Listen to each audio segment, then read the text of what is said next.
ETF index mutual funds నేర్చుకుని stock మార్కెట్లో రాణించాలనుకుంటున్నారా? వెంటనే ఈ నెంబర్కి కాల్ చేయండి.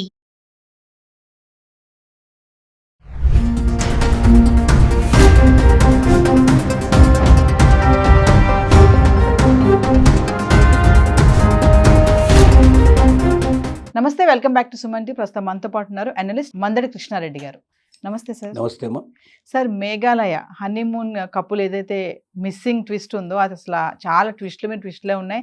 ఆఖరికి ఎట్టకెళ్ళకి అమ్మాయి అయితే ఒప్పేసుకుంది, నేను ప్లాన్ చేసి నా భర్తని స్కెచ్ వేసి చంపేశాను అని చెప్పేసి. అంటే చూసుకుంటే ఇల్లీగల్ అఫైర్స్ ఏది కారణం చూసుకున్నా సార్ ఇదే ఉంటుంది. మూలాలకు వస్తే ఇల్లీగల్ అఫైర్స్ అనేవి, అంటే పెళ్ళి అనే దానికి అర్థాలే మారిపోతున్నాయి అని అనుకోవచ్చు అంటారా? చాలానే చూసాం గతంలో కూడా ఇలాంటివి. మనము భర్తల్ని స్కెచ్ చేసి చంపేయడం, సుపారీ ఇచ్చి చంపేయడము, యాక్సిడెంట్లుగా చంపేయడము, వీటన్నిటికీ కూడా ఇల్లీగల్ అఫైర్స్ కారణం అంటే ఏం చెప్తారు? మీరు చెప్పింది చాలా వరకు కరెక్ట్ అయిన విషయమే. ఈనాడే కాదు, చరిత్ర పుట్టినప్పటి నుంచి కూడా ఒకటి పదవుల కోసం, ఏదైనా ఒక పదవి కానీ, లేదా డబ్బు, లేదా స్త్రీ, ఈ మూడు ప్రధానంగా జరిగాయి. మనకు భారతం తీసుకున్నా, భాగవతం తీసుకున్నా, లేకపోతే రామాయణం తీసుకున్నా, ఎక్కడికి వెళ్ళినా దాంట్లో ప్రధానమైన యుద్ధాలు జరిగినవన్నీ కూడా వీటి చుట్టే తిరుగుతాయి. మూడు అంశాలు: పదవి, డబ్బు, స్త్రీ. రాచరికంలో కూడా ఒక స్త్రీ ప్రేమ కోసం, ఒక స్త్రీ పొందు కోసం, ఒక స్త్రీని చెరపట్టడం కోసం అని చెప్పి జరిగినటువంటి యుద్ధాలు కోకొల్లుగా ఉన్నాయి. అంటే అంత పెద్ద సామ్రాజ్యాలు కూడా పోగొట్టుకోవడానికి సిద్ధపడ్డారు ఒక స్త్రీ కోసం. ఎందుకంటే స్త్రీ పురుషుల సంబంధం అనేది అది మొదటి నుంచి కూడా అనాదిగా ఏనాడైతే స్త్రీ పురుషుల్ని తయారు చేసి ప్రపంచంలోకి భగవంతుడు పంపించాడని అనుకుంటాము, ఆ రోజు నుంచి కూడా ఒకరి కోసం ఒకరు, ఆది మానవుల కాలంలో కూడా ఇట్లాంటి యుద్ధాలు జరిగినట్టుగా అప్పటికి ఇంకా భాష సరిగ్గా లేదు, సంస్కృతి సరిగ్గా లేని రోజులు కూడా జరిగాయి. ఇప్పుడు దాని ఒక విశృంఖలతో ఇవాళ మనం చూస్తున్నాం. దాంట్లో భాగమే మధ్యప్రదేశ్ సంబంధించినటువంటి గొప్ప వ్యాపారవేత్త, కుటుంబం నుంచి వచ్చిన వ్యక్తి రఘువంశీ అనేటువంటి వ్యక్తి పెళ్లి చేసుకొని ఆశపడ్డాడు.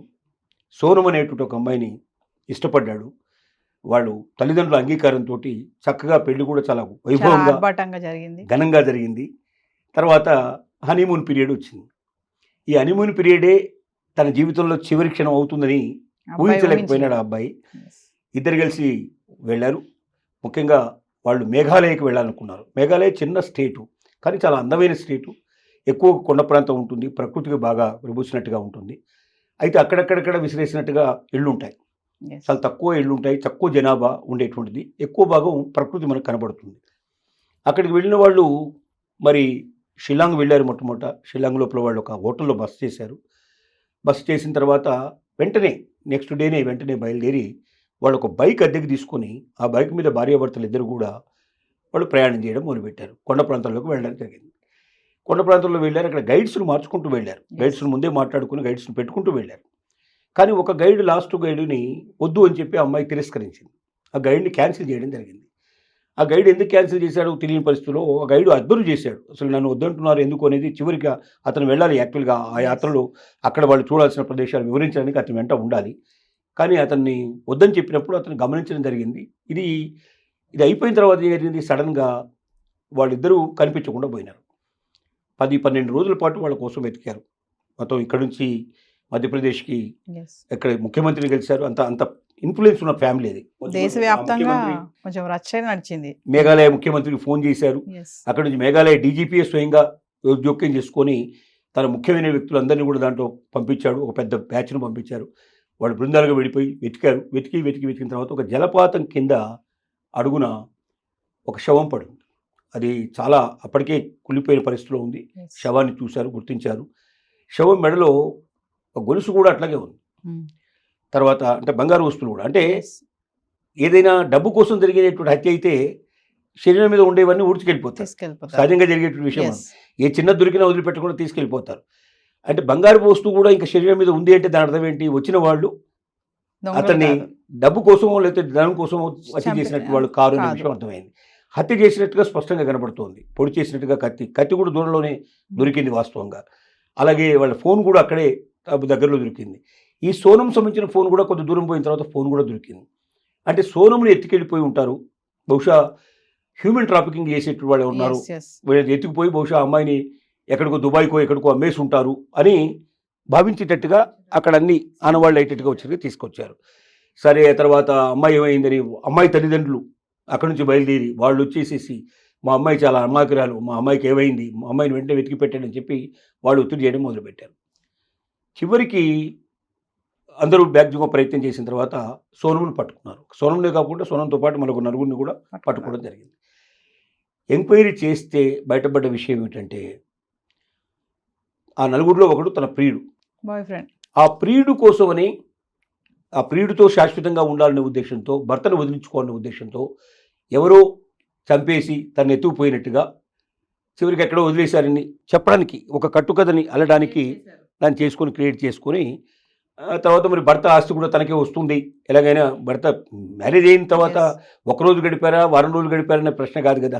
వివాహం జరిగిన తర్వాత భార్యాభర్తలు ఆటోమేటిక్గా అవుతారు. భర్తకు సంబంధించిన ఆస్తుల మీద భార్యకి ఎలాగైనా రైట్స్ వస్తాయి.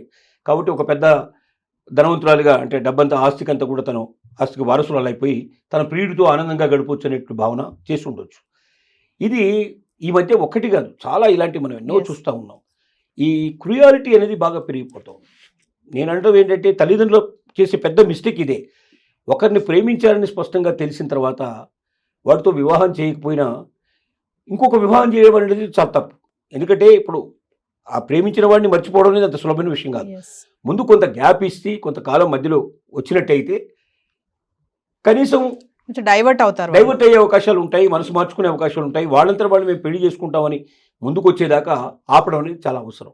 అలా కాకుండా అర్జెంటుగా వాడిని మర్చిపోవాలంటే ఇంకొకరిని పెళ్లి చేస్తే ఆటోమేటిక్గా మర్చిపోతారంటే ఇది మనసు అనేది ఏదో ఒక యంత్రంలాగా బటన్ వేస్తే వెంటనే మారిపోయేటువంటి ఉండదు.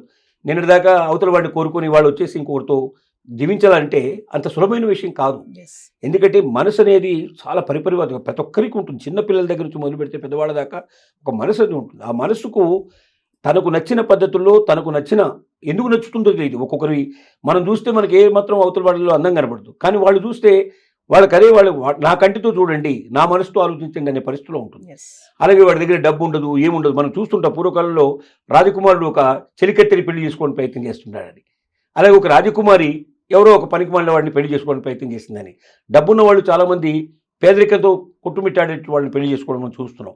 ఎవరి మీద ఎప్పుడు మనసు పుడుతుందో ఎవరికి తెలియదు. ఇలాంటి పరిస్థితుల్లో ఒక అమూల్యమైన జీవితాన్ని నాశనం చేసే పద్ధతిలో కాకుండా క్రూరంగా ఇంకొకరిని బలిచ్చినట్టు అవుతుంది. అంటే నీ బిడ్డను రక్షించుకోవడానికి, నీ బిడ్డ రేపు పొద్దున భవిష్యత్తులో బాగుండాలనే కోరికతో ఏం చేస్తున్నావు అంటే ఇంకొక వ్యక్తికి ఇచ్చి పెళ్లి చేసి అతను గొంతుకు వస్తున్నావు. ఒక రకంగా ఆ పెళ్ళే మాయ. ఎందుకంటే రేపటి నుంచి వాళ్ళిద్దరూ సుఖంగా ఉండరు. వాళ్ళిద్దరు శారీరకమైన సంబంధాలు గొప్పగా ఉండవు, మానసికమైన సంబంధాలు గొప్పగా ఉండవు, ఆ సంసారం గొప్పగా ఉండదు. డెఫినెట్గా అది ఒక రకమైన పగిలిపోయిన అద్దం లాంటిదే. దాన్ని అతికించడం అనేది సాధ్యమయ్యే పని కాదు. అంటే సార్ తల్లిదండ్రులు అక్కడికి ప్రేమిస్తుందని తెలిసి కూడా సరే పెళ్లి చేసి పంపించేద్దాం అనే ఆలోచనతో ఉంటారంటారా? తర్వాత ఏమైపోయినా మనకు అనవసరం అంటే అనవసరం అని కాదు. ఏమనుకుంటారంటే వాడు పనికిమాలిన విధవ, వాడితో పెళ్లి చేస్తే జీవితంలో ఎప్పుడు బాగుపడదు, సంతోషంగా ఉండలేదు, కొన్నాళ్ళైన తర్వాత వాడు కాంక్ష తెచ్చుకొని బయటికి వెళ్ళిపోతాడు, లేకపోతే ఏమైనా వాడుకుంటాడు అనేట్టు భావంతో ఉంటారు తప్ప వీడికి పెళ్లి చేస్తే వీడి దగ్గర బాగా డబ్బు ఉంది, వీడి దగ్గర ఇన్ఫ్లుయెన్స్ ఉంది, గొప్పగా బతుకుతుంది, సుఖంగా బతుకుతుందని ఆలోచన చేస్తారు తప్ప మనసు అనేది ఒకటి ప్రధానంగా ఉంటుందనేటువంటి భావనకు వీళ్ళు రారు. కారణం ఏంటంటే వీళ్ళ పెళ్లిళ్ళని మొదట పూర్వకాలంలో జరిగిన పెళ్లిళ్ళన్నీ ఎక్కువగా తల్లిదండ్రులు చూసినటువంటి పెళ్లిళ్ళే తప్ప ప్రేమ వివాహాలు కావు. మాకు ఎవరో ఒకరు తెలియకుండా మేము ఇద్దరం కలిసి పెళ్లి చేసుకున్నాం కదా, సుఖంగానే ఉన్నాం కదా, ఇంతమంది పిల్లల్ని కన్నాం కదా, ఇంత జీవితానికి తీసుకొచ్చాం కదా, వాళ్ళు ఎందుకు ఉండరు అనే భావంతో ఆలోచిస్తారు తప్ప ఆనాటికి ఈనాటికి సమాజంలో చాలా మార్పు వచ్చింది. ఇవాళ కమ్యూనికేషన్ విపరీతంగా పెరిగిపోయింది. క్షణాల మీద ఒకరినొకరు తెలుసుకునే అవకాశం, కలుసుకునే అవకాశం ఏర్పడింది. ఈ పరిస్థితుల్లో తర్వాత ముఖ్యంగా ఇంటర్నెట్ వచ్చిన తర్వాత ప్రపంచం అంతా ఏం జరుగుతుందో, ప్రపంచం నలుమూలకి వెళ్ళిపోయేటువంటి పరిస్థితి, క్షణాల్లో విషయాల్ని తెలుసుకునే పరిస్థితి ఏర్పడుతుంది. ప్రేమగాథలు, ప్రేమ ఆలోచనలు కోకొల్లుగా మన కళ్ళ ముందర కనబడుతుంటాయి. ఆ ప్రేమ అనేది చాలా బలంగా, బలీయంగా మనుషుల లోపల చుట్టుకుంది.